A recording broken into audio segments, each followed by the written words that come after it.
Buenas tardes a todos y a todas, bienvenidos a Salón Azul de la Facultad de Derecho de la UBA.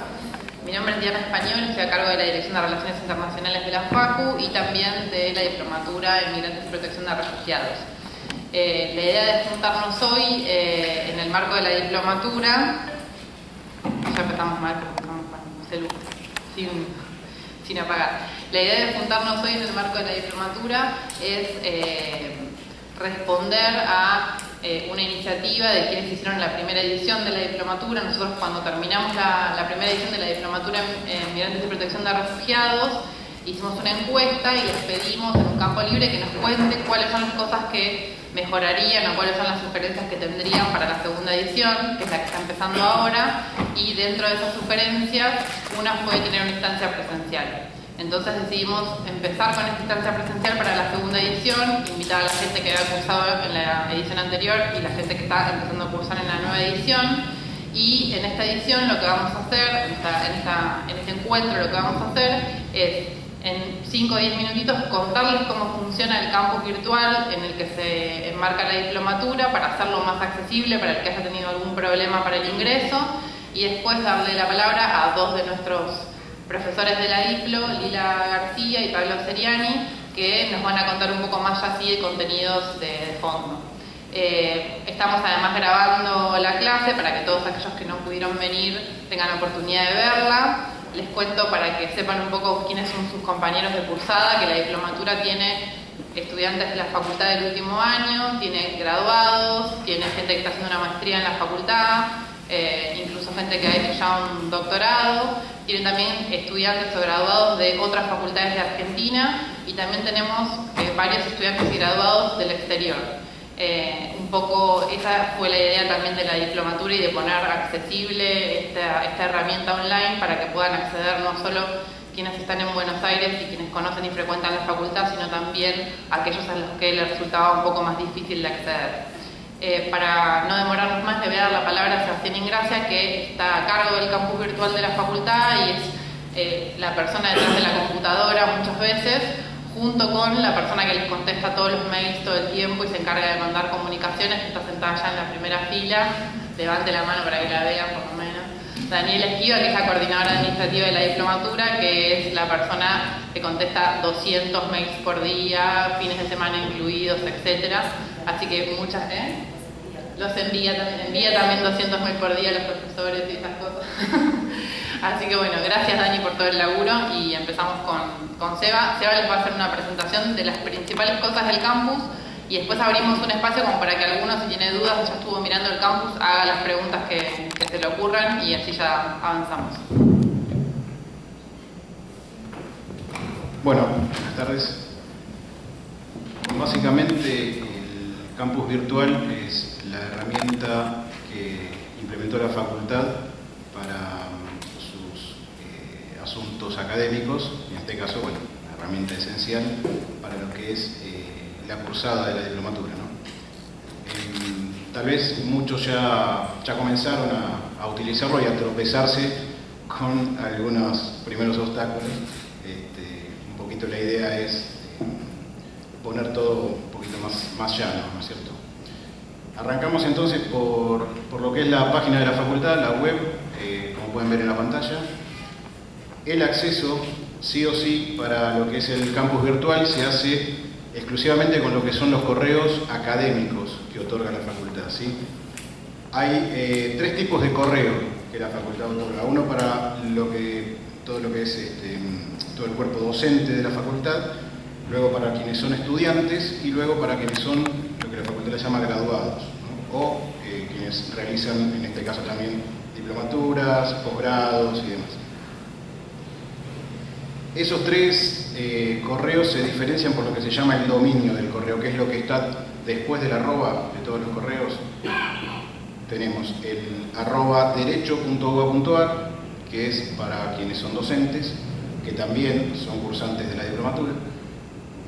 @est de estudiante.derecho.uba.ar, que son estudiantes de grado, que son quienes están cursando el último año. Y @gra de graduado.derecho.uba.ar. ¿Por qué hago esta salvedad? Porque el acceso al campus justamente tiene los tres distintos caminos precisamente para cada uno de estos tres tipos de correo. El primer acceso, y para todo el mundo, es el que dice aquí Campus Virtual, que lo pueden ver en la pantalla en verde, sobre la izquierda. Hacemos un clic ahí. Sí, por el momento. Bueno, y aquí es donde yo les digo que están los tres tipos de acceso, los tres botones azules sobre el margen izquierdo. Acceso para docentes, acceso para estudiantes de grado y acceso para estudiantes de posgrado. En función al tipo de correo que se les otorgó, ustedes harán clic en el botón correspondiente. Yo lo voy a hacer con mi usuario en lo que es acceso para docentes. Nos va a llevar a la página de Google, en este caso yo ya había ingresado acá. Nos va a llevar a la página de Google. Voy a tratar de hacerlo de cero.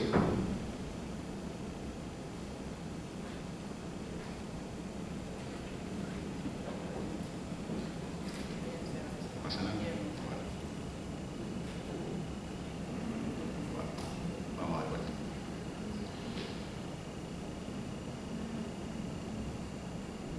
Bueno,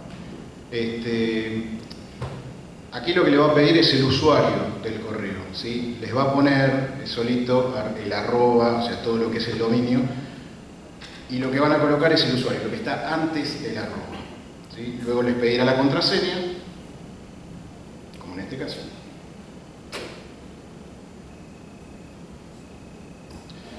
Y acto seguido, esto siempre es un paso que siempre lo vamos a tener que validar. Figaro Online es quien desarrolló el campus virtual, y lo que nos hace acá es un pedido, nos está pidiendo permiso para vincularse al correo, el campus con el correo. Es fundamental que le demos siempre permitir, porque de esta forma, como el campus funciona con el correo, funciona con todo un sistema también de comunicación a través del correo académico, tenemos que permitirle ese vínculo, ¿sí? Y aquí ya estamos en lo que es la pantalla principal del campus virtual. Básicamente nos vamos a manejar con estas dos solapas, Home y Materias. En Home, que es la pantalla principal, nos va a mostrar la agenda que todos nosotros tenemos. Cada usuario del campus tiene su propia agenda. Va a mostrar la semana en curso y tiene también una posibilidad de, ver el mes completo y demás. Esto más que nada por si se llegan a cargar desde la materia, o en este caso desde la diplomatura, algún tipo de documentación o de trabajo que tenga alguna fecha de entrega. Va a aparecer aquí. Y luego, sobre lo que es la parte derecha, toda una serie de notificaciones automáticas y demás.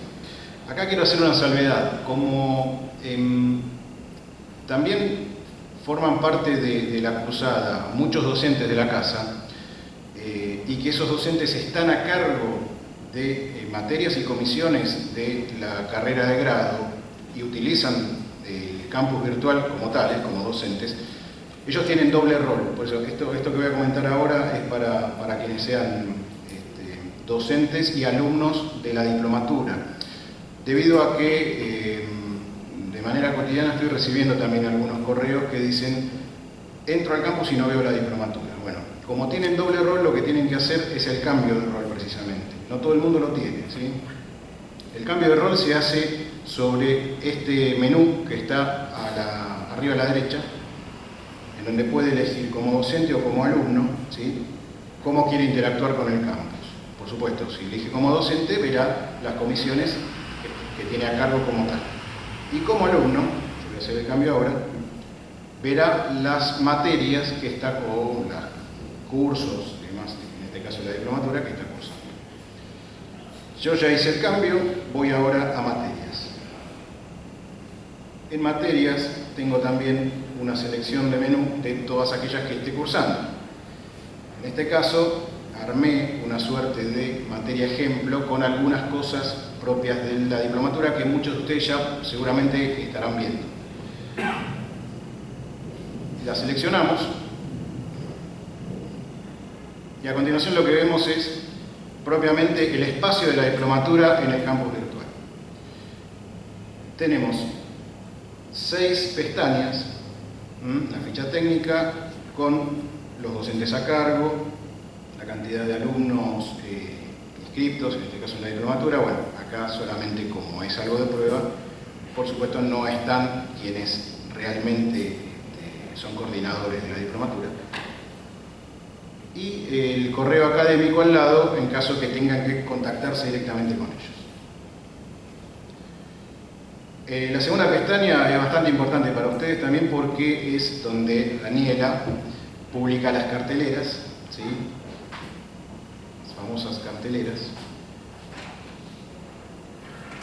en donde, bueno, la primera de las carteleras tiene todo el cronograma, todas las fechas, en donde cada una de las clases se publica, ¿sí? Con sus videos, con los módulos, con las preguntas orientativas y todo el material asociado, ¿no es cierto? Aquí en la cartelera ustedes tienen la posibilidad de realizar comentarios. Cada una de las carteleras que son publicadas es posible de que los alumnos realicen sus comentarios, ¿sí? Como si fuese el muro de un Facebook, digamos. Pueden realizar cualquier comentario y ese comentario es público, ¿sí? Lo ven todos. Eso es importante mencionar. Otra de las pestañas y de los módulos que ustedes van a utilizar, y bastante, es el que se llama documentos. Acá va a estar separado en clases y dentro de cada clase, en lo que es una estructura de carpeta y subcarpeta, lo que es la bibliografía obligatoria de cada una de las clases y la sugerida, ¿sí? Van a ver, en este caso yo cargué solamente 2 clases, pero ustedes van a ver las 12 clases, ¿sí? En esta estructura que les menciono. ¿Cómo abrimos esa estructura? Haciendo clic sobre el título de cada una de las carpetas. La clase 1, a cargo de Seriani, tiene, como dije, la subcarpeta de bibliografía obligatoria con el material asociado en la bibliografía obligatoria y, por supuesto, la bibliografía sugerida. Esto se descarga fácilmente haciendo clic también sobre el título de uno de los documentos, ¿sí? Lo descargan en el disco, en donde ustedes quieran, y luego lo pueden visualizar. En su mayoría son PDFs, entonces van a necesitar el Acrobat Reader para poder visualizar la documentación. Y el otro módulo y bastante importante que van a utilizar también es el último, el de comunicación. ¿Por qué importante? Porque acá es donde están los videos de los módulos correspondientes a cada una de las clases. También recibí, tanto yo como la gente de la diplomatura, muchas consultas diciendo que en el mail de notificación de la publicación de la clase no figuran los links. No, los links no van a figurar nunca en los mails, ¿sí? No van a estar en los mails. Para poder visualizar las clases tienen que sí o sí acceder al campus, a la diplomatura, al módulo de comunicación y luego hacer clic en el título de la clase. Por ejemplo, en lo que es la clase 1, introducción, hacemos clic aquí y en la ventana que se abre se va a desplegar, ¿sí?, el título, cada uno de los módulos, cada uno de los videos de cada módulo y debajo las preguntas orientativas relacionadas con ese módulo, ¿sí? Haciendo clic, no sé si hace falta.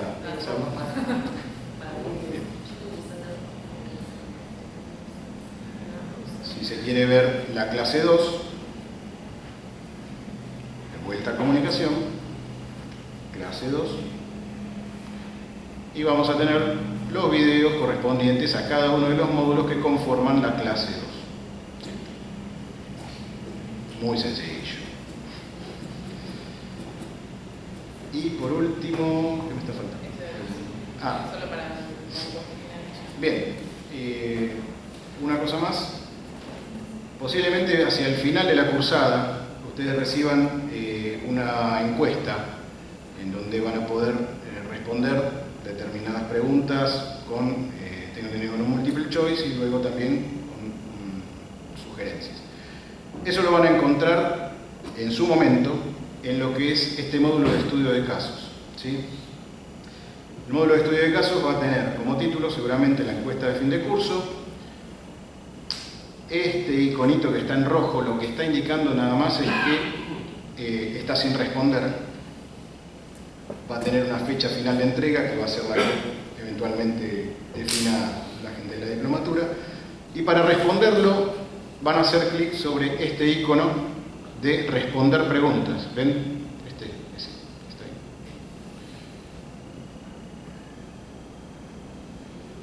Al hacer clic aquí se abre la consigna con un saludo y luego se van a desplegar las preguntas. Puede ser una pregunta que eventualmente invite a responder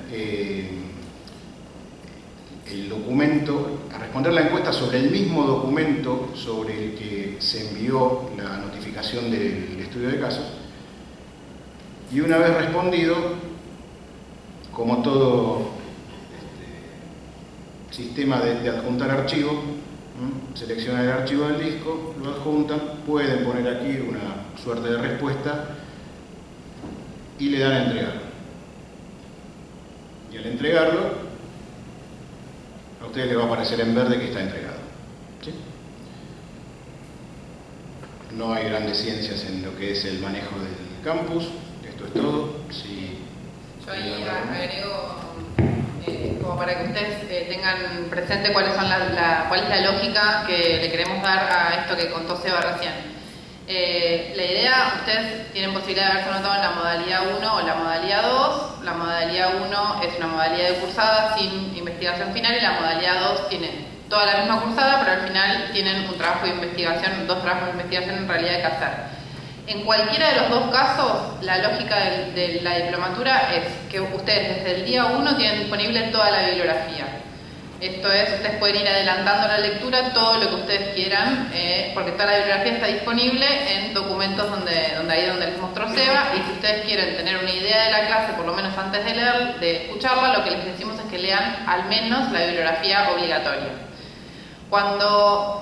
Después ustedes tienen publicado en la cartelera, que es donde se publica la información que ustedes tienen que tener sobre el manejo de la diplomatura, tienen publicado el cronograma de clases. A partir del día que se publica la clase, ustedes pueden ver esa clase.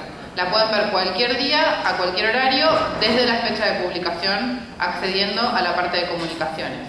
Las clases, dependiendo de la extensión, tienen o 3 o 6 módulos, cada módulo tiene 20 minutos.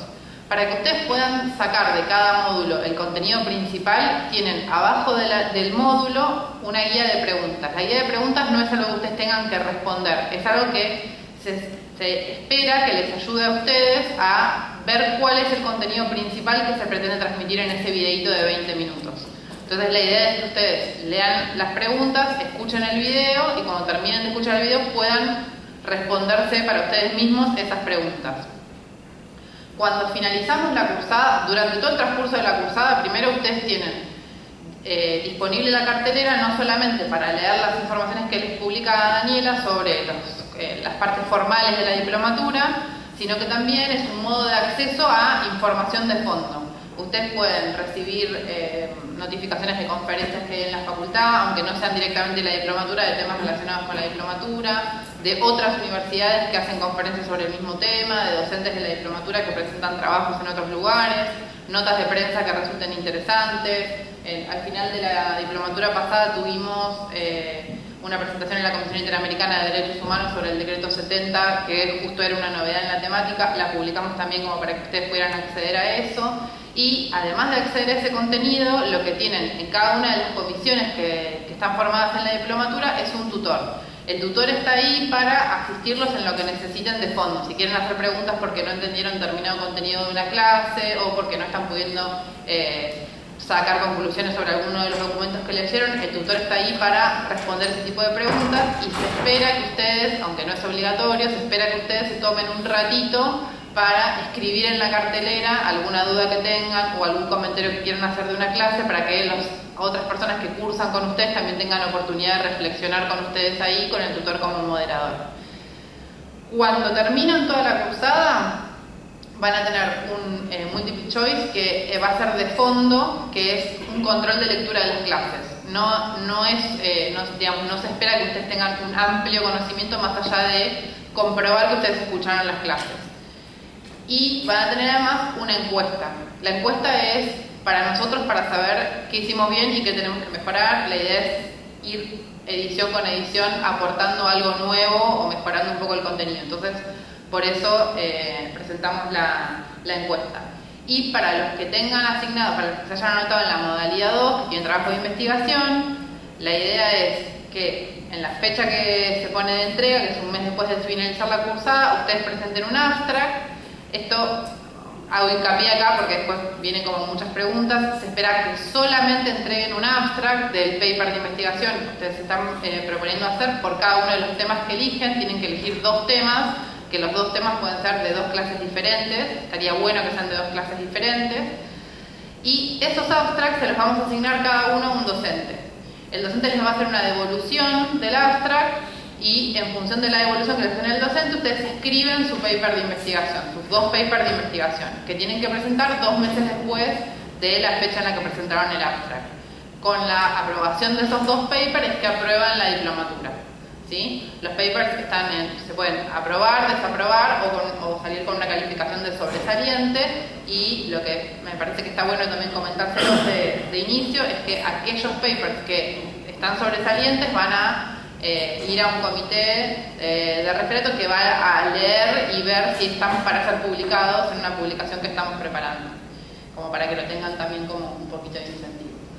Yo no quiero sacarle mucho más tiempo a la parte, al meollo de la conferencia, que son Lila y Pablo, pero sí, si alguno tiene una pregunta de cómo manejar el campus o de alguna cosa formal que no les haya quedado claro, estaría bueno que levante la mano, resolvemos ahora y pasamos a la parte que más nos interesa.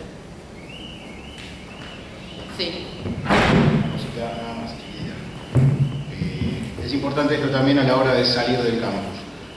La salida del campus se hace con el icono que está arriba a la derecha de salir, pero lo que les quiero aclarar, esto no les va a cerrar la sesión del correo. ¿Sí? Recuerdan que para acceder tuvieron que poner correo y contraseña. Bueno, lo que hay que hacer es, al dar salir, esperar nomás. Esto nos va a llevar a nuestra bandeja de entrada del correo académico y acá sí cerramos la sesión. Esto que les digo es importante por si llegan a estar en alguna máquina pública, ¿sí? De no confiarse de que le dieron salir y se van. Nada más que eso. Bueno, arrancamos entonces con Lila García.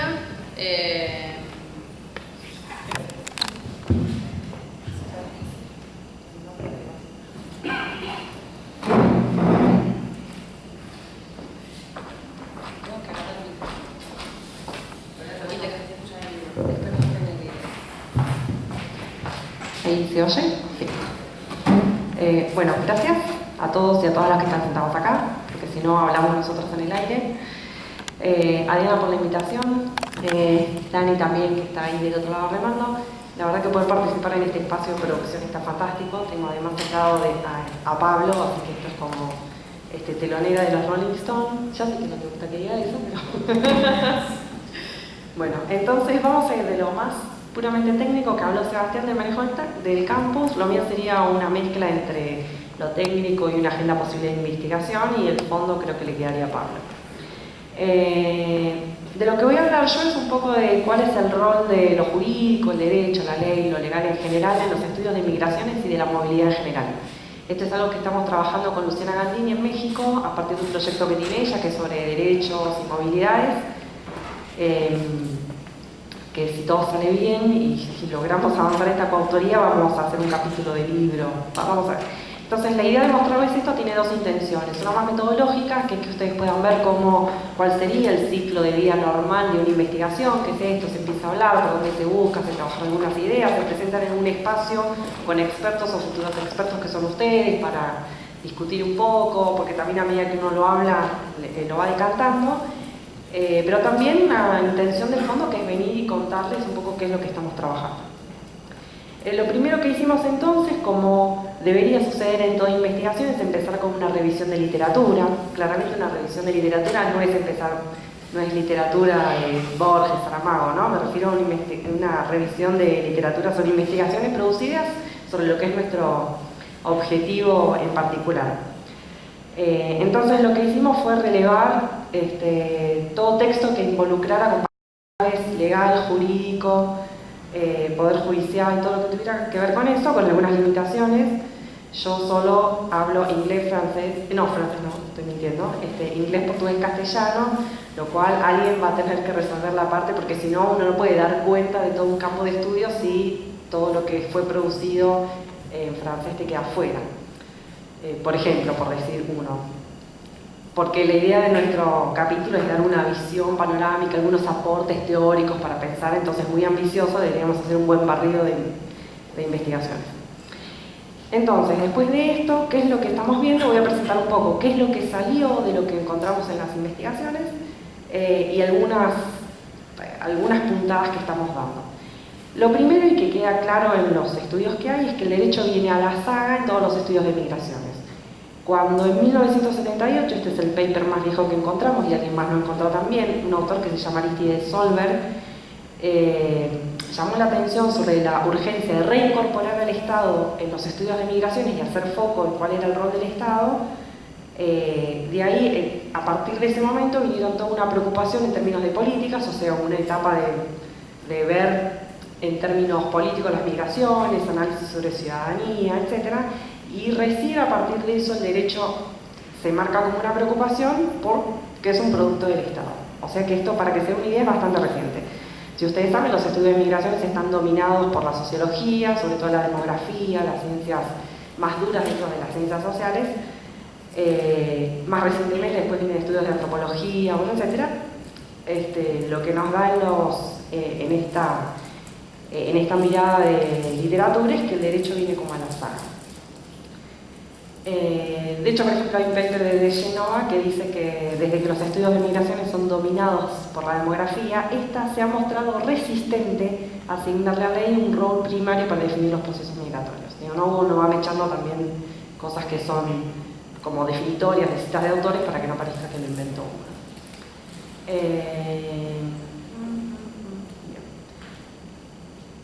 Después, el panorama argentino en particular, hay una investigación, también es una revisión bibliográfica que salió hace muy poco, es la de Domenech y Pereira, o Eduardo y Andrés, que ellos notan que en la Argentina en particular recién el derecho ha suscitado atención desde el 2000 y marcan claramente que la aprobación tanto de la Ley Argentina de Migraciones como de la Ley de Protección de Refugiados hizo un giro en las investigaciones, tanto en la metodología, o sea, en el abordaje de las migraciones, abordados desde el derecho como la ley como objeto de estudio en sí misma.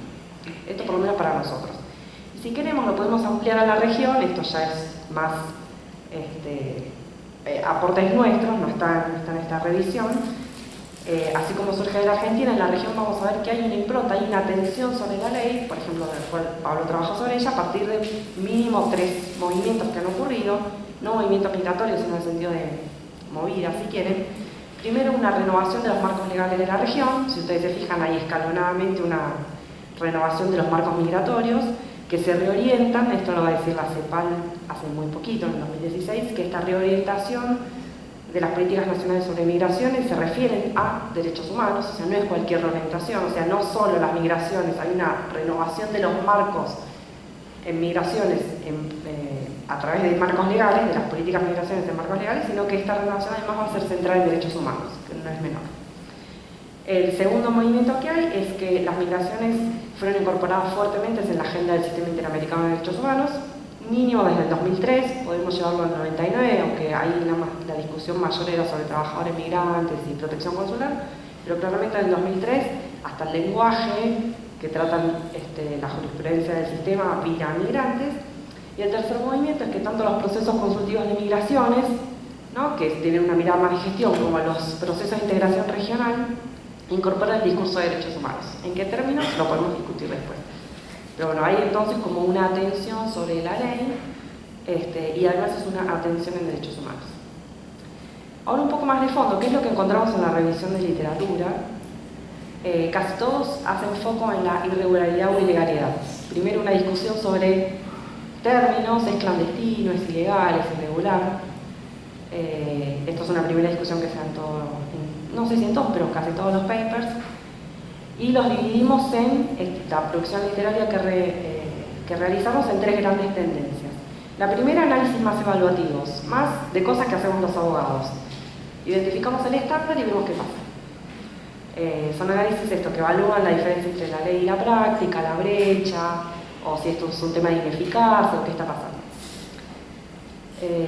A muchas de estas investigaciones lo que vemos es que entre las conclusiones dicen, bueno, eso es una falta de coherencia entre el marco normativo y la capacidad del Estado para ejecutar su marco normativo. Que esto es, desde una mirada crítica, es como bastante inocente, pero hay autores como muy referentes en esto, por ejemplo, Duvel, que trabaja fuertemente el tema de la regularidad o la ilegalidad migratoria, de un centro que es un think tank en migraciones, y él dice, no, estos son side effects, estos son efectos no queridos de la política migratoria. O sea, no se ve tanto una intencionalidad en la ley de crear esta brecha, sino, bueno, yo creé este marco y el Estado no lo puede ejecutar y esto es lo que tenemos. Sí vamos a ver que hay otra visión que habla muy fuertemente de la intencionalidad, claramente tributario de todos los trabajos de Michel Foucault, lo cual llama un poco la atención que no haya como otra escuela, o son acríticos como esto, que relevan estándares y se cuentan un poco qué pasa, y te dice, bueno, el Estado hace lo mejor que puede, un poco más nos dicen esto, y después los otros son intencionalidad y lucha, y es difícil encontrar otros marcos fuera de Foucault, Agamben. No sé qué pasará, quizás a los abogados nos llama más la atención eso. No, me involucro yo misma, o sea, no se me hubiera ocurrido otro marco teórico para tratar esto. Después otra tendencia, en los estudios que siempre están mayormente centrados en la irregularidad o la ilegalidad, aquellos que se dedican a contabilizar. O sea, es un gran problema de la migración irregular, dicen, es que no se puede contar, porque no tenés registrados los ingresos y las salidas. Entonces hay mucho, sobre todo los que vienen de la demografía o de la parte dura de la sociología, que se dedican a ver cómo contabilizamos las migraciones irregulares. Hay otras versiones, ¿no? Pero por lo general lo que los caracteriza es que toman la irregularidad como algo dado, o la ilegalidad como algo dado, ni siquiera discuten los términos. Es como, bueno, vamos a investigar las trabajadoras migrantes en situación ilegal que viven en cierto país. Y no hay como una mirada sobre la ley que la produce la irregularidad, sobre la política del Estado, este es mi nicho. Lo interesante es, volvemos a De Genova, porque la verdad que el paper es muy interesante, que dice que esto es de una violencia epistémica enorme y que no nos damos cuenta de esto. Bueno, él no dice que no nos damos cuenta, pero digo, me interpelo a mí misma. O sea, no se habla, se invisibiliza la ley y se visibiliza solamente la persona que sufre los efectos de la ley y se le investiga como un objeto. Entonces él dice que esto es violento, y es violento para nosotros como investigadores que no tratemos sujetos sino objetos. Hay otras críticas también, que esto toma la ley como un marco neutro, como no tiene intencionalidad, no está hecho con ningún efecto, la ley está ahí captando la realidad y no tratando de moldearla. Y por último, que es lo que nos interesa más a nosotros, son los estudios que sí se centran sobre la ley, sobre el rol de lo legal, que son los menos y casi todos son en esta línea, es ver la productividad de la ley y la productividad del Estado. A grandes rasgos, porque había muchísimos, yo traje como los esenciales porque no podía cargar más en la valija. No sé para qué los traigo, porque no es que se los voy a leer, es más como si fuera mi objeto transicional. Yo traigo los papers están acá, yo sé que están ahí, entonces están acá. Entonces, ¿qué dicen algunos de estos estudios que son como más críticos de la ley? Primero dicen que la ilegalidad es producida. Ahora, paralelamente, encontramos que también dicen que la legalidad es producida. O sea, las dos cosas. Como la ilegalidad es producida y la legalidad también. Entonces, bueno, una pregunta que surge, bueno, ¿cómo las dos cosas pueden ser posibles? Entonces, algo de lo que estamos explorando es que, a partir de algún párrafo, suelto en algún paper, es que la ilegalidad tiene que ver más con un estatus sociopolítico y la legalidad sí con una autorización del Estado. Esto, si quieren, lo discutimos un poco mejor porque, como les decía, está en plena construcción. Lo interesante de esto, de la estatalidad, no ya solo el Estado, detrás de ambos procesos, estando produciendo la ilegalidad, un ejemplo, a través de la inauguración de un régimen de extranjería. O sea, mientras vos haces de por sí estos están adentro, si estos están afuera, vos no estás legalizando a nadie en particular, pero por default estás dejando afuera un montón de gente. Porque algo que llama la atención en las investigaciones es hay un relevamiento de 26 leyes en la Unión Europea, es uno de los papers que tengo acá, y dicen, ¿sabes qué? Ninguno de estos, o casi ninguno, había 2 o 3, que eran 3 excepciones, había, no me acuerdo cuáles eran. De las 26 marcos legislativos que vimos, solo 3 definían que era migración irregular o ilegal. Los otros, por default, se entendía que todo lo que no era legal era ilegal o irregular. Y lo interesante para nosotros como abogados es que esto suspende muchos principios básicos del derecho o de nuestra profesión o de lo que aprendimos. Se supone que todo lo que no está prohibido está permitido. Sin embargo, acá hablamos de extensas, y no quiero decir población como si fuera población, personas que por definición están prohibidas. ¿Y por qué uso la palabra prohibidas? Hay otra de los, González Cámara, creo que es ella, sí, González Cámara, dice, bueno, o sea, esto no es la ilegalidad, es una falta administrativa. Sí, es una falta administrativa, pero tiene unos efectos, o sea, decir expansivos es como lo mismo, tiene unos efectos brutales, o sea, no es, bueno, es nada más una falta administrativa, vos no sos ilegal por estacionar mal el auto, sin embargo, sí podés ser ilegal y no ilegal sin la crítica, ilegal con la fuerza que tiene de decir que una persona puede ser declarada ilegal. Y no porque no te dejen entrar o salir, sino porque los efectos de esa declaración de irregularidad son enormes. Entonces, por ahí algo que todavía no nos ponemos de acuerdo que vamos a usar, yo mantengo la preferencia por usar ilegalidad, porque tiene para mí un doble sentido. O sea, usarla con esta perspectiva. Primero, tiene toda la fuerza de que, o una llamada de atención para los que hacemos derecho, o los que intentamos hacer derechos humanos, o investigación desde otra perspectiva.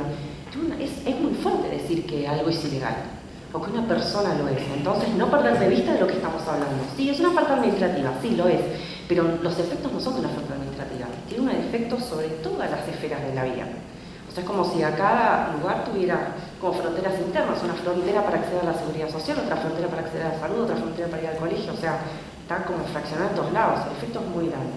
Pero a su vez, mantener la idea de legalidad o ilegalidad es una ley, y la ley no pertenece a ningún orden trascendental, ni es que nos la bajó un gurú. Una ley es contingente y va cambiando, o sea, hay una lucha de poder atrás que hizo que, ¿no? Esto de que la ley es una cierta posición hegemónica que triunfó, bueno, después puede triunfar otra, o sea, poder mantener esta dualidad de que es una carga enorme decir que algo es ilegal, pero a la vez, lo legal y lo no legal lo vamos, va cambiando. Bueno, esto es algo, por ejemplo, porque también hay como llamada que hacen con los abogados investigando migraciones, que yo lo hablaba con uno de los chicos hoy, de poder mantener la perplejidad de investigar migraciones. Yo tengo una chica en México que está haciendo su tesis doctorado acá, y ella quería investigar algo como relacionado con el bloque de constitucionalidad, etc. Y no sé por qué se topó con algún estudio de migraciones. Dije, me quedé asombrada, ella es abogada litigante. Asombrada, dice, la cantidad de cosas, de cosas básicas que uno sabe de la profesión y que quedan suspendidas solo porque es migraciones o porque es migrante.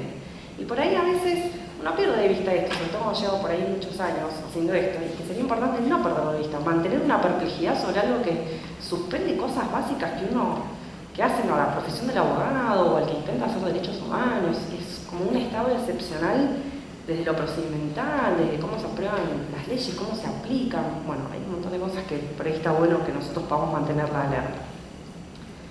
Bueno, hay muchas cosas más que salieron de estos papers, los vamos a dejar acá, y ya voy a pasar a cuáles pueden ser algunas líneas para investigar. De Génova, por ejemplo, señala que hay que estudiar la ilegalidad como una condición sociopolítica, como que trasciende solamente la determinación por la ley, es más amplio que eso.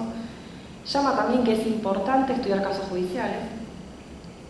Yo creo que no solo se refiere a la jurisprudencia en sí, sino a cómo se produce esa jurisprudencia, cuál es la toma de decisiones detrás de la sentencia, qué pasó en el proceso, cómo los operadores, por qué decidieron lo que decidieron.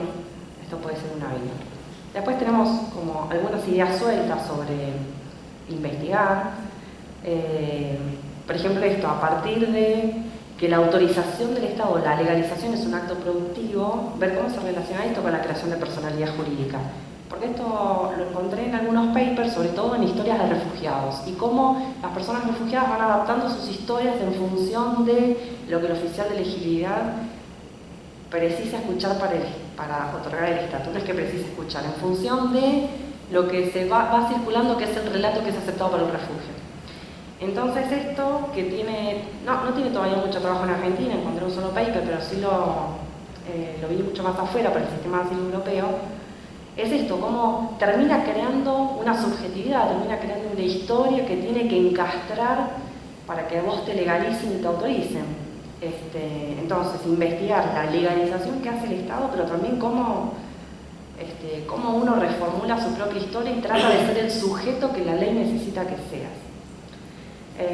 Otra línea posible que es interesante es cómo funciona el domicilio como mecanismo de fijación y sus efectos sobre todo en las notificaciones, porque ustedes saben las notificaciones esto del domicilio constituido, la ley de migraciones, que te mandan las notificaciones con una planilla que ya está marcada como cerrado a veces, y vos decís, pero ya está, o sea, existe entonces la posibilidad de que vos me dejes una notificación en un lugar donde dice cerrado, porque vos ya tenés el formulario. ¿Cómo es esto posible?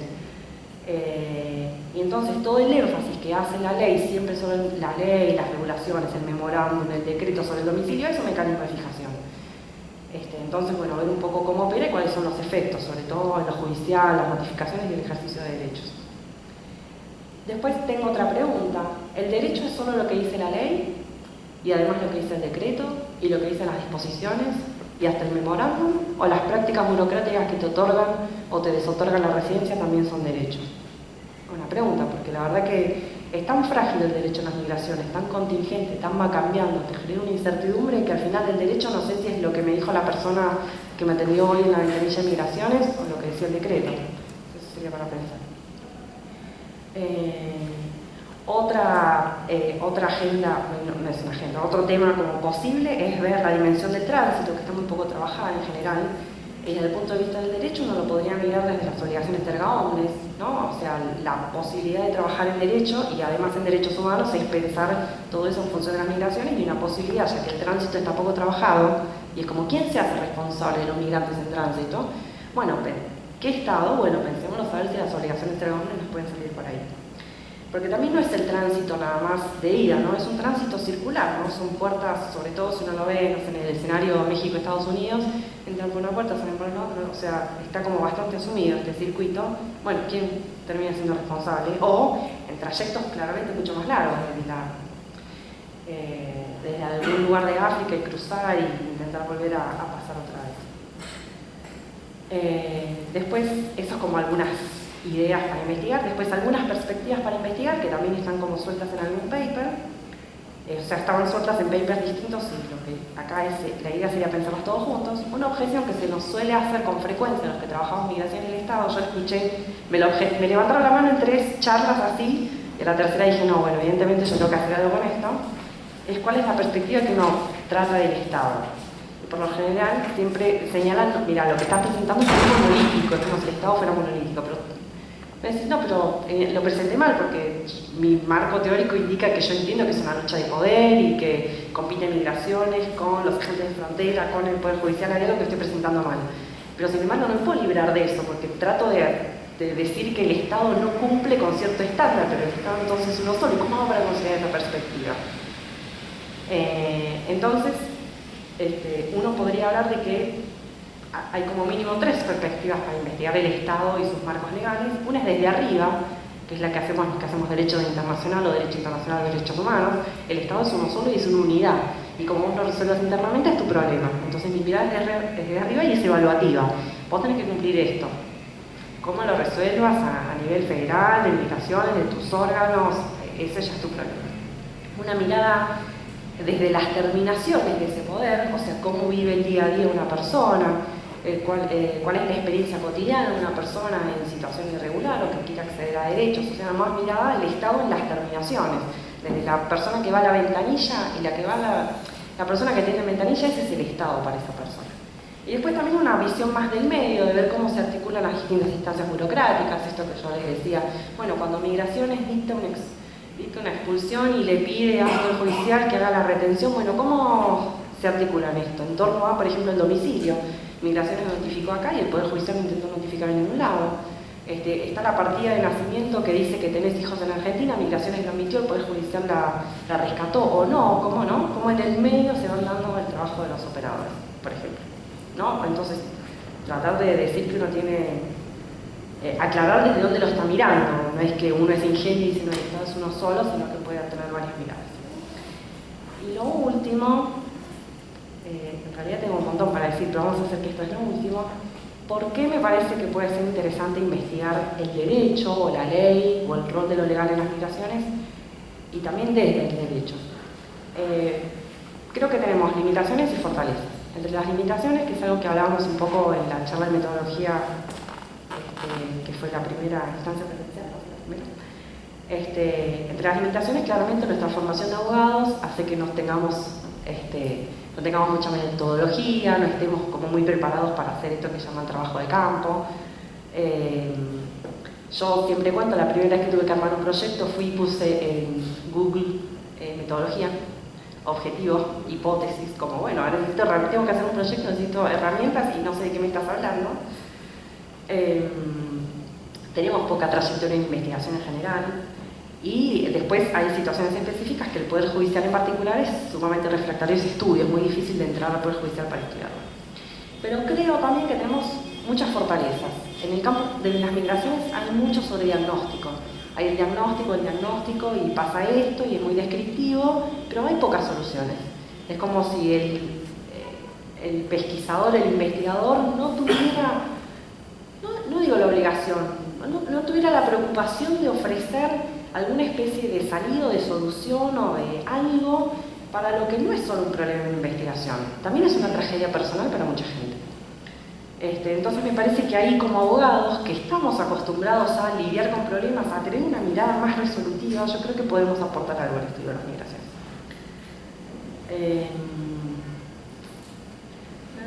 Paso al final, porque de verdad no voy a decir esto.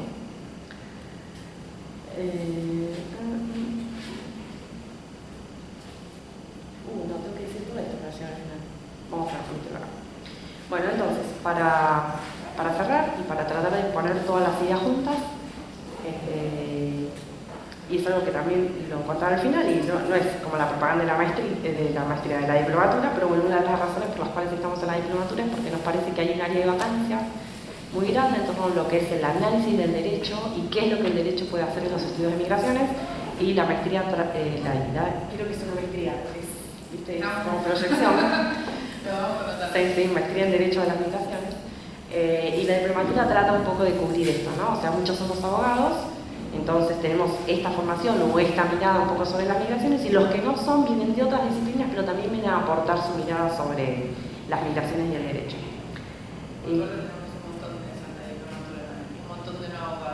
Sí, claro, porque eso es lo que hace como que sea rico.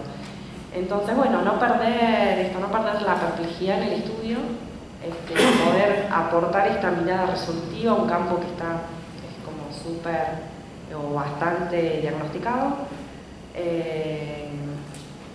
Bueno, recuperar un poco la dimensión humana y de la persona y no, o sea, de un sujeto y no tanto de un objeto en el estudio, aunque, bueno, sin perder de vista que no es solo una víctima, porque también eso es medio desempoderante, sino una persona, la vida misma con agencia, la potencia de la vida en movimiento. Gracias.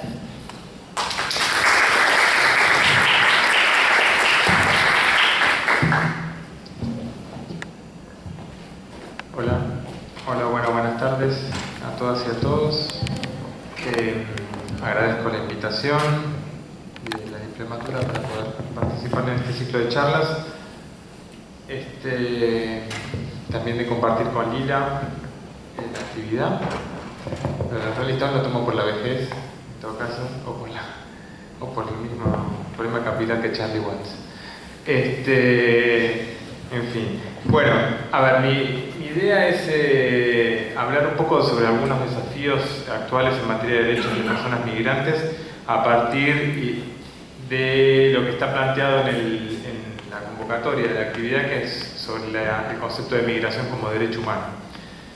Y mi idea es tratar de, respetando los tiempos, de compartir algunas reflexiones que hace tiempo, tanto en términos personales como colectivos, entre ellos con Lila y con otras personas con las que venimos trabajando hace tiempo este tema, algunas reflexiones sobre lo que significaría o debería significar el derecho a migrar, o por lo menos aportar algunos elementos en esto, ¿no? en este derecho que de alguna manera es bastante novedoso. Y que bueno, sobre esa base y algunas cosas que voy a mencionar, fuimos poco a poco, o estamos en realidad, porque es un proceso abierto, sin lugar a dudas, y diría casi embrionario, de ir pensando teóricamente y luego qué pasa en la práctica sobre la realización efectiva de este migrar, ¿no? Y partiendo de este hecho del no reconocimiento todavía a nivel global y sobre todo en términos jurídicos de este derecho, ¿no? Digo, si uno analiza los tratados internacionales de derechos humanos, no va a encontrar en ningún lado el derecho a migrar. Va a encontrar algunos elementos que los voy a mencionar, pero no el derecho a migrar en sí, ¿no? De manera explícita, ¿no? De toda persona tiene el derecho a migrar o a trasladarse de un país a otro y quedarse y tal. Digo, poco o nada hay de eso en los tratados internacionales, si tengamos en cuenta que la mayoría de los tratados de derechos humanos tienen algunas décadas, 5, 6 o más décadas, o 5 décadas por lo menos, la mayoría, los principales, independientemente de la Convención de Derechos de Inmigrantes, que es del año 90, y que igual tampoco aporta mucho en materia de lo que sería el derecho a migrar. El derecho a migrar como tal, en términos jurídicos, si uno lo puede encontrar, y muy recientemente, recién y únicamente en ciertas legislaciones de los países latinoamericanos, principalmente de Sudamérica, ¿no? El primero, Argentina, llamativamente, es interesante, creo, el dato, es el primer país en el mundo que incluye en su legislación migratoria el derecho a migrar como derecho humano, ¿sí? Artículo 4 de la Ley 25871, y luego lo hace Uruguay en el año 2008, Bolivia en el año 2013, recientemente este año lo hizo también Ecuador, y el año pasado, a fin del año pasado, el Código también de Migración de Guatemala, ¿no? El único país no sudamericano que incluye la migración como derecho. O sea, son muy pocos los países que incluyen jurídicamente, ¿no? En la legislación y con todas las palabras, ¿sí? Este reconocimiento de la migración como derecho humano. Es a partir de ahí que nosotros, y bueno, por supuesto muchas otras personas en diferentes países, vienen reflexionando sobre esta idea de migración como derecho y como derecho humano, ¿no? Como un derecho cualquiera. Y en ese sentido, y de vuelta, ¿no? Aclarando que es un proceso en construcción, ¿no? En construcción teórica, y que de alguna manera va mutando, se va retroalimentando, mejorando, es un poco la idea. Planteamos que el derecho a migrar está compuesto por una serie de elementos, ¿no? Y concretamente, por ahora, ¿sí? De vuelta, 6, derecho a no migrar, derecho a salir, derecho a transitar en forma segura, derecho a ingresar, derecho a permanecer y derecho a retornar, ¿no? Como elementos que construyen el derecho a migrar. Y voy a tratar de, bastante sucintamente, ir repasando uno atrás de otro, un poco de qué significan y sobre todo en qué medida hoy en la práctica podemos estar hablando de, por un lado, un reconocimiento de esos elementos que constituirían o podrían constituir el derecho a migrar, y por otro lado de cuáles son los obstáculos existentes en la actualidad en diferentes latitudes sobre cada uno de estos elementos. Primero tiene que ver con el derecho a no salir, con el derecho a no migrar, y en realidad más que como un elemento constitutivo el derecho a migrar, lo venimos incluyendo sobre la base de lo que consideramos, de algo que consideramos muy importante al momento de pensar la migración como un derecho y pensar todo lo que tiene que ver con las respuestas políticas a la migración, ¿no? Y de política pública sobre todo, ¿no? Y que tiene que ver con las causas de la migración, por qué las personas tienen que salir, y cuando uno las piensa desde un enfoque de derechos, lo que estamos hablando es la situación en uno u otro país de miles o millones de personas que no ven satisfechos en su vida cotidiana, el ejercicio, ¿sí? Efectivo de una serie de derechos que tenemos reconocidos ahí de manera muy clara en diferentes tratados como derechos humanos, ¿no? Estamos hablando de personas que, en materia de derecho al trabajo, o derecho a la salud o a la educación, derecho a la vida familiar, libertad de expresión, participación política, derecho a la no discriminación por pertenecer a determinado pueblo, por tener determinado color de piel, determinada religión, por tener determinada orientación sexual, identidad de género, y así todos los elementos de discriminación o discriminación intersectorial que podamos pensar.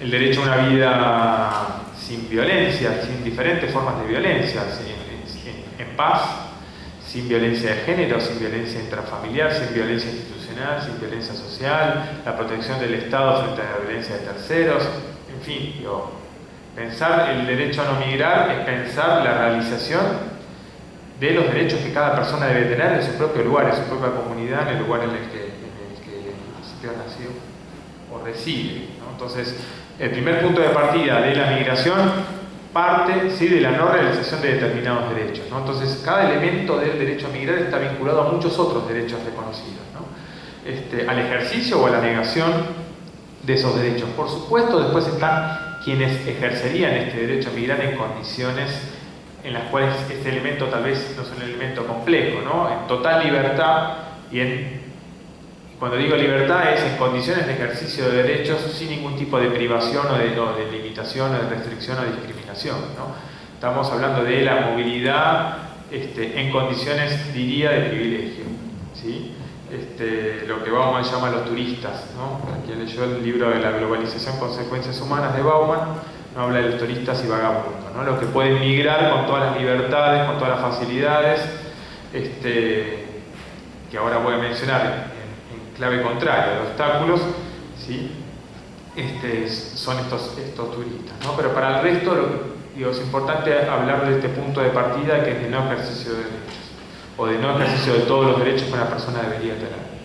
El segundo elemento es el elemento tal vez más claramente definido en el derecho internacional, que es el derecho a salir del país, ¿sí? Declaración Universal de Derechos Humanos, 1948, y está reconocido de manera muy explícita el derecho humano de toda persona a salir de su país. El origen histórico de este reconocimiento es el inicio de la Guerra Fría, ¿sí? Piense en 1948, y básicamente este derecho está incluido ahí por presión del bloque occidental en respuesta a ciertas restricciones del bloque soviético o oriental para salir del territorio, ¿no? Para salir de la Unión Soviética, para salir de determinados países de manera regular, ¿no? Permitida por tu Estado, ¿no? Entonces es ahí donde, como en respuesta a eso, ¿sí?, es el derecho a salir del país. Ahora, en el contexto actual, uno encuentra una serie de elementos, dispositivos de política migratoria, de control migratorio, que han venido limitando cada vez más este derecho, que es parte del derecho a migrar, pero que no tiene ningún tipo de discusión en cuanto a su reconocimiento a nivel internacional como derecho humano, que es el derecho a salir.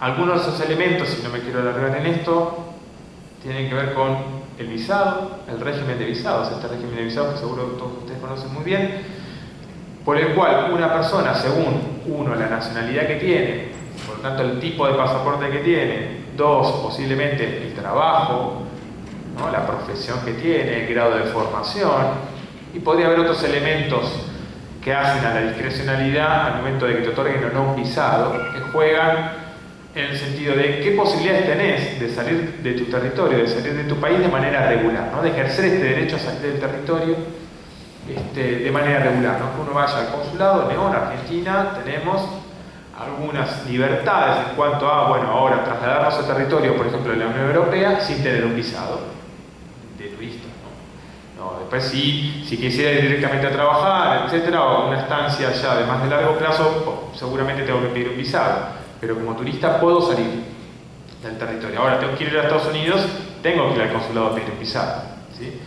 Si en vez de nacer o tener la nacionalidad argentina tengo la de Burundi, o tengo la de Colombia, o tengo la de otra nacionalidad, el listado de países para el cual necesito visado va a aumentar o va a disminuir si tengo la nacionalidad estadounidense, si tengo la nacionalidad suiza o alemana, ¿sí? En fin, las posibilidades de ejercer este derecho a salir de manera regular, ¿sí?, están ciertamente diferenciadas a partir de un elemento de política migratoria que se fue extendiendo en las últimas décadas, que es el visado. Ahora, en ese contexto, tomando en cuenta el visado en el contexto actual, lo que nos encontramos es que empieza a desarrollarse cada vez más algo que Lila fue mencionando muchas veces, que es la migración irregular, o sea, el derecho a salir o el ejercicio de ese derecho a salir por la única vía posible que tiene una buena cantidad de personas a nivel mundial, que es la vía irregular. Si hoy uno piensa, es es una encuesta no existente, ¿no? Entonces es una hipótesis sobre la base de estudios que no se han hecho, un poco también lo que decía Lila, ¿quién puede efectivamente salir de su territorio? ¿Quién puede ir en Argentina, en Mali, en Guatemala, o, para seguir las noticias de la actualidad, en Myanmar, ir a la capital de su país a tocar la puerta de los consulados y obtener un visado para salir a cualquier lado? ¿Sí? La gran mayoría de las personas de esos países, o una buena cantidad, depende de cuál hablemos, no va a poder hacerlo. ¿Sí? Eventualmente su posibilidad de salir de su país va a estar limitado posiblemente para ir al país vecino, depende cuáles son las condiciones en cada uno de los casos. Y en muchos de esos casos esas condiciones solo van a ser posibles si la salida es de manera irregular. Ahora, lo que ha ido pasando es que al visado se le fue agregando en las últimas décadas, sobre todo en los últimos 10, 15 años, toda otra serie de controles migratorios que llamamos muchos extraterritorializados, ¿no? El ejercicio del control migratorio de manera extraterritorial, o sea, países que desde su lugar, estados desde su territorio, desarrollan mecanismos de control migratorio para que las personas no salgan de otro país. Así como pasa con el visado, lo que ha venido pasando es el despliegue de fuerzas de seguridad, por ejemplo, o acuerdos bilaterales para que países de origen desplieguen sus propias fuerzas de seguridad en sus fronteras para que las personas no salgan. Por ejemplo, esto es algo que ha ido pasando de manera creciente desde el año 2014 en Guatemala, Honduras y El Salvador, por directamente presión política de Estados Unidos a partir de la llamada crisis humanitaria de niños no acompañados que llegaron desde Centroamérica a Estados Unidos, ¿no? Como respuesta a la crisis humanitaria, uno de los elementos ha sido el reforzamiento del uso de fuerzas de seguridad o fuerzas armadas por parte de países centroamericanos a partir de convenios y fondos estadounidenses para que la población no pueda salir. ¿Sí? Quienes no pueden salir por falta de visado y tampoco pueden salir por un mayor control territorial, ¿no? Entonces, ahí hay un elemento muy claro de la política migratoria que incide en el derecho a salir y que es el elemento de la selectividad. Las políticas migratorias per se, no todas, ahora algunas excepciones voy a mencionar, son selectivas, ¿sí? Y políticas como el visado son esencialmente selectivas, ¿no? En los niveles de discrecionalidad para otorgar o no un visado y las dificultades que tiene una persona para impugnar un rechazo de un visado son prácticamente ínfimas, ¿no?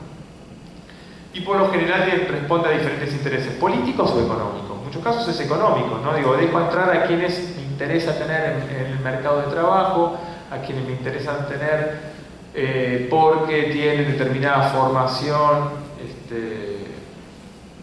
muy alta, muy especializada, ¿no? Así como, por ejemplo, la Unión Europea cierra sus fronteras para determinadas personas, las abre y las promueve de todas las maneras posibles para, no sé, una persona de nacionalidad india que tiene una formación extremadamente especializada en términos de tecnología informática, ¿no? Voy a poner un ejemplo de la selectividad de quién puede salir y quién por lo tanto puede ingresar. Y incluso en términos políticos, por ejemplo, ¿quiénes podían ingresar con cierta facilidad o salir de su territorio para luego ingresar a Estados Unidos por cuestiones básicamente políticas?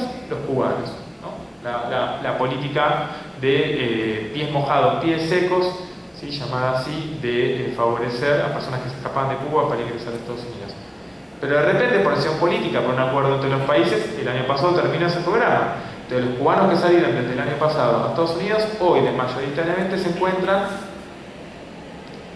trabados en el norte de México por no poder ingresar a Estados Unidos. Una decisión política que finalmente decide quién puede salir y quién puede ingresar, ¿no? El otro elemento, como decía, es el transitar, y transitar de manera segura, algo que hablamos mucho con Lila, que aportó muchas ideas a esta discusión, ¿no? Y esto es lo que nos estamos encontrando hoy con quienes finalmente ejercen este derecho a salir de manera irregular, con la única vía, la que tienen hoy buena parte de la población mundial de salir de su territorio, si es que tienen, ¿no? Si es que tienen los mínimos recursos para salir, aunque sea de manera irregular, ¿no? Porque siempre es importante recordar mucha gente, una buena cantidad de la población mundial en situación de pobreza o de extrema pobreza o de privación de muchos de sus derechos no tiene siquiera los mínimos recursos necesarios para aprender para emprender la salida, ¿no? La migración, el dejar a la familia o emprender el viaje de todo un grupo familiar en busca de oportunidades de vida mínimamente dignas, ¿no? Ahora, quienes lo hacen hoy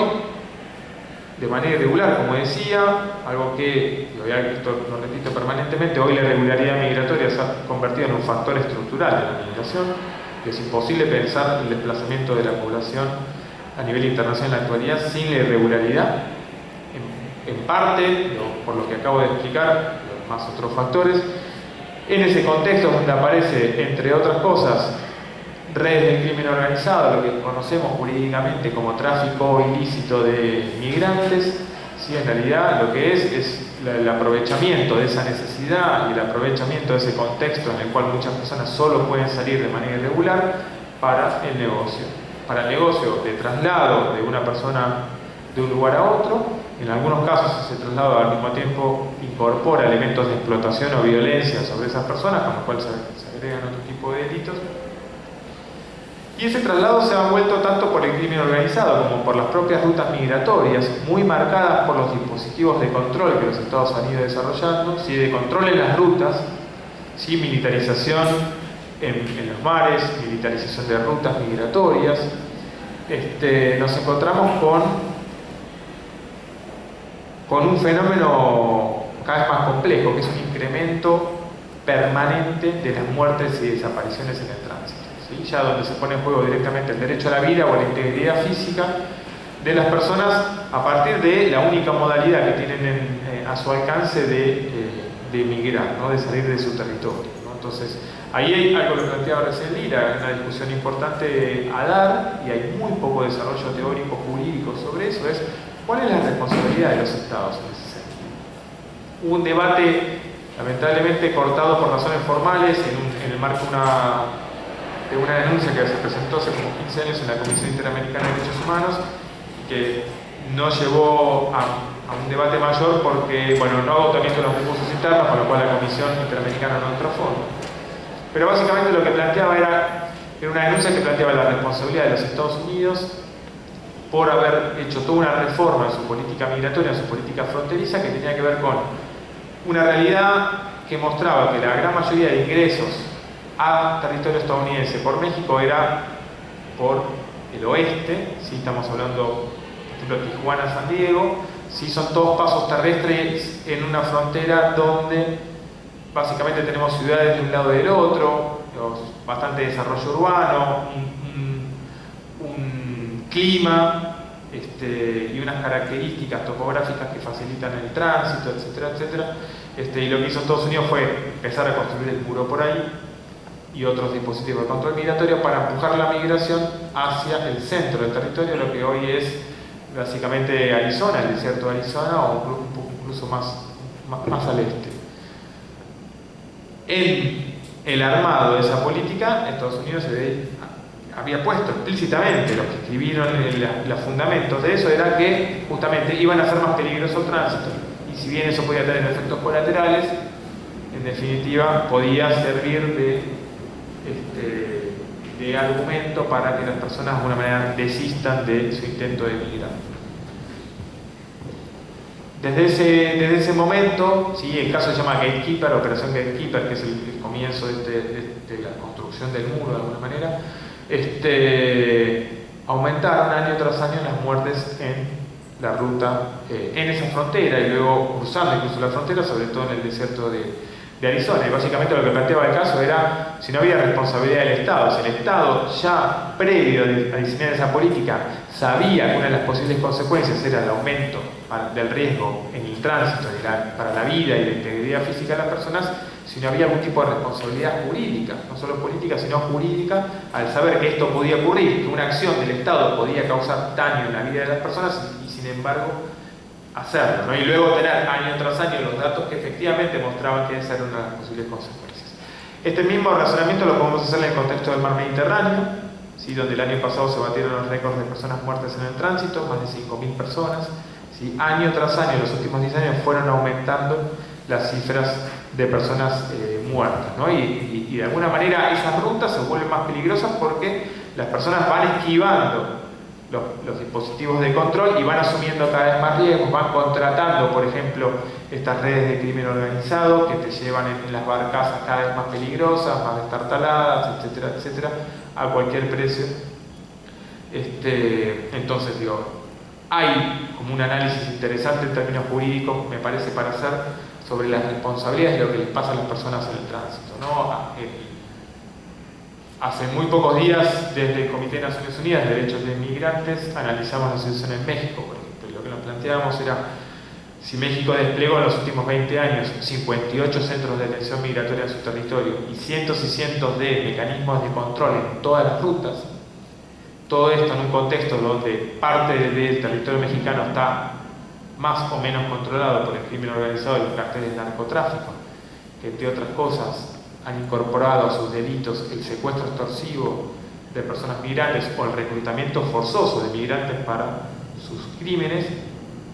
Si lo que nos encontramos es que las rutas migratorias que los migrantes finalmente eligen escapando del control migratorio hace que buena parte de esas personas terminen en manos del crimen organizado. Entonces no hay una responsabilidad jurídica o política sobre eso, de las consecuencias de definir un control de la movilidad en los derechos de las personas, ¿no? Entonces ahí hay como unas discusiones interesantes.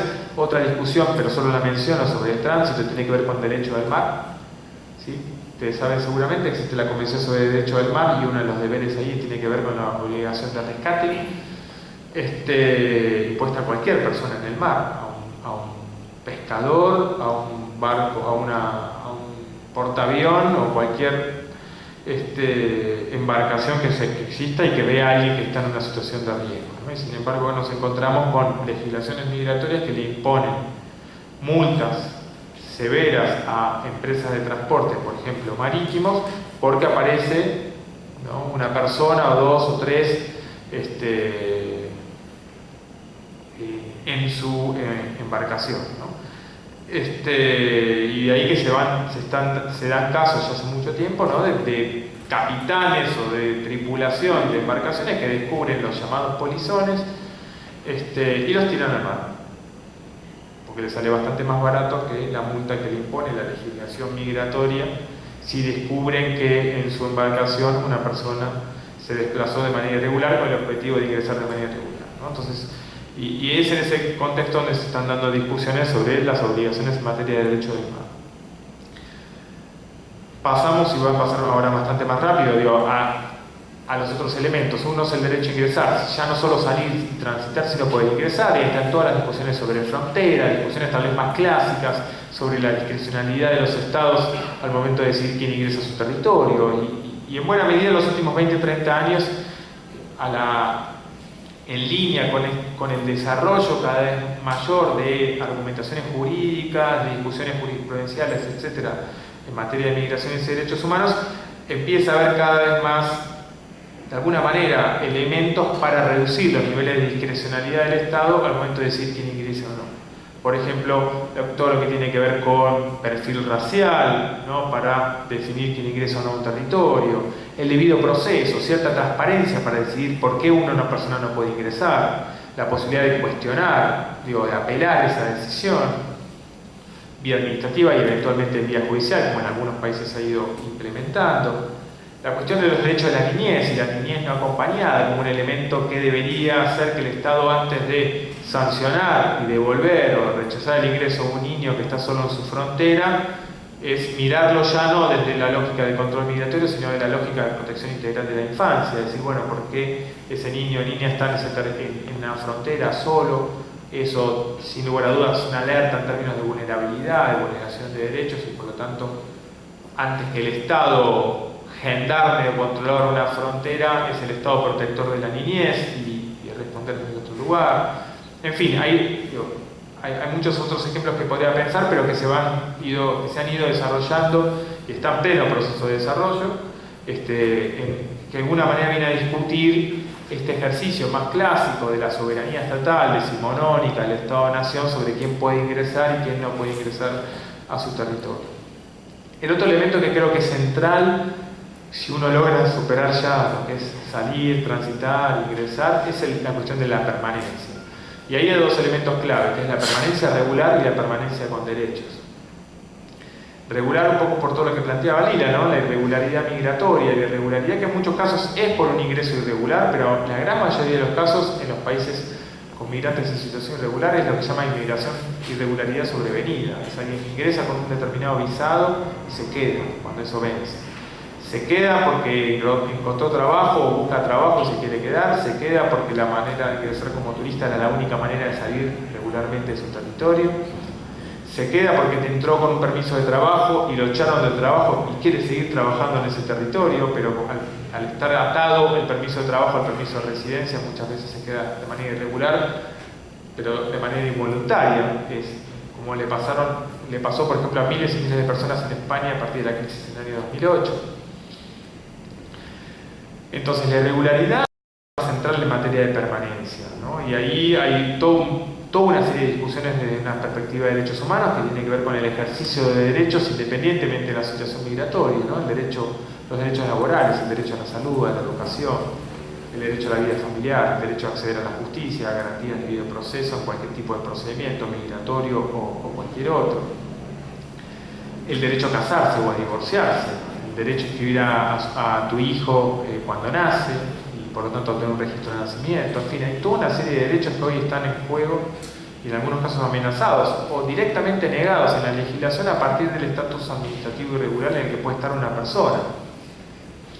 Con lo cual, hablar de derecho a migrar es también dar la discusión sobre qué significa estar en un territorio como migrante, qué significa tener la posibilidad de trabajar, ¿no? Estar en situación irregular en cualquier lugar del mundo es tener prohibido trabajar, con la importancia que tiene trabajar para el ejercicio de muchos derechos, ¿no? Incluso para el ejercicio de obligaciones, por ejemplo, de un padre y una madre respecto al desarrollo adecuado en términos materiales, emocionales, etcétera, de su hijo o hija. Entonces ahí hay como varios elementos importantes que uno podría discutir durante varias horas sobre lo que significa permanecer y permanecer con derecho y esta idea de la excepcionalidad que planteaba Lila, ¿no? Sobre en qué medida es aceptable que una persona por estar en un estatus migratorio irregular no pueda acceder a la salud, o no pueda enviar a sus hijos a la escuela, o no puede ir a un juzgado a denunciar un delito del cual fue víctima, porque al mismo tiempo ese juzgado lo va a denunciar por tener una situación irregular y por lo tanto tal vez terminar en un centro de detención, ¿no? En este emblema de la excepcionalidad que para mí simboliza los centros de detención migratoria que se han ido desplegando por diferentes lugares del mundo, ¿no? Es decir, personas privadas de libertad por razones administrativas, por días, semanas, meses, años, depende del país en el que estemos hablando, y en muchos casos en una condición de mayor precariedad en términos de garantías de debido proceso que el que tiene una persona detenida por razones penales, incluso condenada por razones de índole criminal, ¿no? Entonces, de ahí hablar de la excepcionalidad.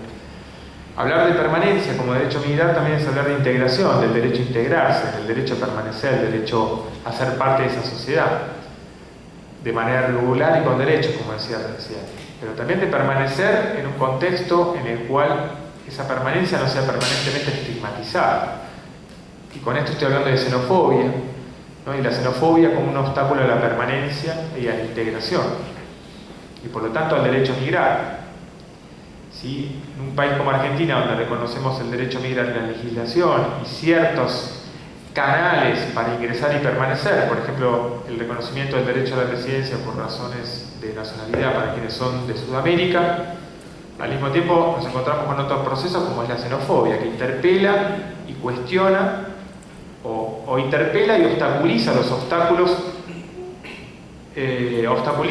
los efectos positivos de lo que dice la normativa u otros elementos de la política, ¿no? Por ejemplo, lo que nos ha pasado en los últimos meses a partir de una promoción desde el Estado de la xenofobia con la sanción del decreto de necesidad de urgencia 70/2017, ¿no? Donde por un lado la Argentina reconoce el derecho a migrar, reconoce igualdad de derechos, pero luego, desde otro camino, desde tal vez ese Estado heterogéneo, desde otro lugar se plantea que hay una relación estrecha y problemática entre migración y delincuencia, ¿sí? Más allá que las estadísticas dicen otra cosa, ¿sí?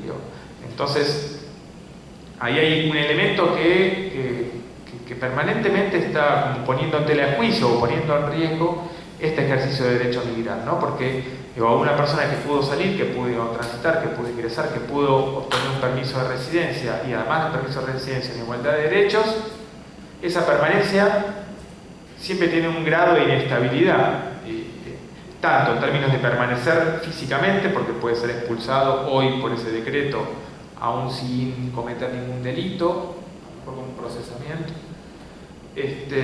o aún si no es expulsado, ese ejercicio de derechos ligados a la permanencia está también en riesgo o está hasta puesto en tela de juicio, ¿no? De por qué tiene que venir a la Universidad de Buenos Aires una persona extranjera que reside acá, ¿no? Esto que venimos escuchando crecientemente en los últimos meses, con una lectura absolutamente miope y recortada de lo que significa el ejercicio de la educación para la sociedad, independientemente, ¿no? El efecto positivo que significa el ejercicio de la educación, independientemente de la cuestión fortuita de dónde nació una persona.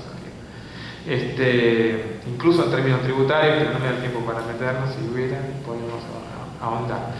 Pero bueno, me parece que es un elemento central del derecho a migrar la cuestión de la permanencia y la permanencia con derechos, ¿no? Y un elemento que habla de integración, y no solo integración de migrantes en la sociedad, sino la integración de la sociedad, que siempre se transforma a partir de los procesos migratorios. La integración, siempre vale la pena repetirlo, no es unilateral, sino multidimensional. Y eso como política pública, ¿no? Y el último elemento ya muy breve que tiene que ver con el retorno. Hoy quienes retornan de ese proceso migratorio retornan de manera voluntaria o de manera forzada a partir de la deportación. Cuando es forzada a partir de la deportación, pero también cuando es voluntaria, pero sobre todo en el primer caso, lo que nos encontramos muchas veces es que la persona vuelve al inicio, ¿no? Parece un lamentable juego de la oca, ¿no? Vuelve al inicio del cual la persona trató de escapar en el primer lugar, tratar de salir de esa situación de privación de derechos, o vuelve a interpelar a las causas estructurales de la migración, ¿no? En muchos casos las personas son deportadas al lugar del que se fueron, escapando de la violencia, escapando del abuso intrafamiliar, de la violencia de género, de la pobreza, de la violencia social, del conflicto armado, ¿no? Nos encontramos todavía con personas que son devueltas al día de hoy, devueltas a Siria, por ejemplo, devueltas a Afganistán, y a muchos otros lugares, devueltas a Guatemala, a Honduras, a El Salvador, a los países que ocupan el 1, 2 y 3 en los países, en el listado de países con mayor tasa de homicidios, y tasa de homicidios enfocada casi exclusivamente en la juventud y en la adolescencia. Sin embargo, nos encontramos con que solo el año pasado, por ejemplo, México devolvió a 40.000 niños a Guatemala, Honduras y El Salvador, ¿no? Y entonces empieza el círculo vicioso de volver a salir, porque justamente salen de un lugar del cual asumen previamente es más peligroso que todo lo que les puede pasar en esa ruta, eventualmente en el destino, ¿no? Por ahí atrás está un amigo, Mustafa, que seguramente conoce, que conoce mucho mejor que yo, una frase muy conocida en Senegal, en su país de origen, ¿sí? Y que tiene que ver que dice Barça o Barça, ¿no? Y es Barça, ¿no? Es en Wolof, Barça es el Barça, es Barcelona, como una expectativa de vida, una expectativa de condiciones de vida, ¿no? Atraída, porque también está la migración, digamos, está el foco de atracción, ¿no? Los países de destino también con el mercado de trabajo precario, con el mercado de trabajo de las economías informales, y temas demográficos, entre otros, atrayendo la migración, y con la invasión también cultural de medios de comunicación, etcétera, ¿no? El Barça como un símbolo donde puedo tener oportunidades, puedo tener trabajo, puedo enviarle algo de dinero a mi familia, puedo tener una esperanza. Y Barça, que en Wolof es muerte. Y creo, si no lo interpreto mal, Mustafa, es muerte en dos sentidos. Es muerte lenta en un contexto de privación de derechos, o es muerte buscando esa esperanza, ¿no? Muerte en el tránsito, muerte en el desierto de Mali, muerte en los centros de tortura y mercado de esclavos que hoy se han instalado en Libia, en buena medida a partir de acuerdos bilaterales o los efectos perversos de acuerdos bilaterales con países de la Unión Europea, es muerte en el mar Mediterráneo o es esperanza, ¿no? Entonces, es en ese contexto donde el derecho a migrar cobra relevancia con cada uno de esos elementos, ¿no? Lamentablemente, en esos contextos todavía estamos muy lejos de hablar de la migración como un derecho. En América Latina estamos cerca o directamente con un reconocimiento normativo, pero todavía con muchos desafíos, ¿no? En Argentina se reconoce el derecho a migrar, pero buena parte de quienes vienen no tienen oportunidad de gozar de estos elementos, de obtener un permiso de residencia y, si lo tienen, de obtener un reconocimiento en condiciones de igualdad, de ejercicio de derechos, y aún si lo tienen, se enfrentan a un proceso permanente de estigmatización, ¿no? Ayer se publicó en el Diario de la Nación: Argentina está entre los países del mundo con la tasa más baja, con el porcentaje más bajo en su población, es una encuesta, obviamente, por lo tanto acotada, de aceptación de migrantes, un 10%, ¿no? Un 10% de la población diciendo que es positiva la migración en Argentina, ¿no? Lo comparte con 3 o 4 países, uno de ellos Hungría, ¿sí? Uno de los emblemas actuales de la xenofobia como política de Estado, del racismo como política de Estado, de la criminalización, de la construcción de muros para detener a refugiados y migrantes que llegan principalmente de Siria, de Pakistán y de Afganistán y de Eritrea. ¿Sí? Nos encontramos en el mismo lugar, ¿no? Entonces habla también de los desafíos que tenemos en cuanto al reconocimiento de este derecho que está en la ley, el reconocimiento social de este derecho como algo positivo que beneficia ya no solo a quienes ejercen este derecho, sino a la población receptora, que bueno, podríamos hablar mucho de eso, de los efectos positivos para una sociedad en todo sentido, a partir no de la migración en sí per se, sino del reconocimiento en igualdad de condiciones de los derechos. Gracias.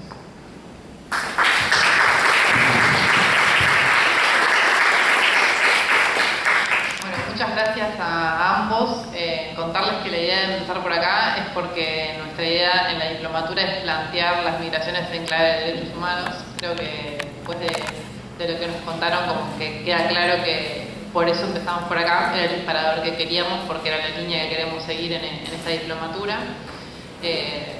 Pablo, que como dice Lila, es un profesor de temas migratorios, me parece a mí como el puntapié inicial para leer todo el resto de las clases, y algo que también es interesante que vean cuando vean las clases es que, a propósito, digamos, armamos un programa en el que van a tener como diferentes miradas del tema migrantes de personas que están trabajando el tema desde diferentes lugares.